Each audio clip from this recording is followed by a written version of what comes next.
আমরা আপনার পায়ে ধরছি, আপনি চলে যান না। সরে যা বলছি।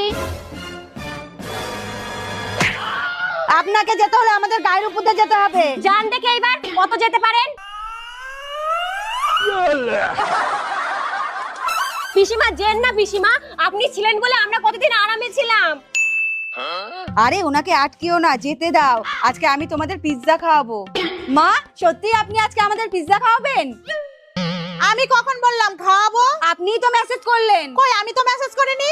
দেখ দিদি, এটা মায়ের নাম্বার না? হ্যাঁ, মায়েরই তো নাম্বার। বৌমা, তোমাদের শাশুড়ির যখন পিৎজা খাওয়ানোর ইচ্ছা হয়েছে তখন না খেয়ে যাই কি করে?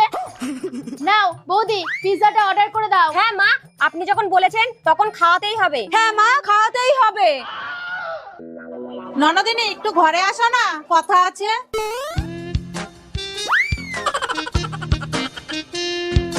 বলো। বলছি সবার জন্য পিৎজা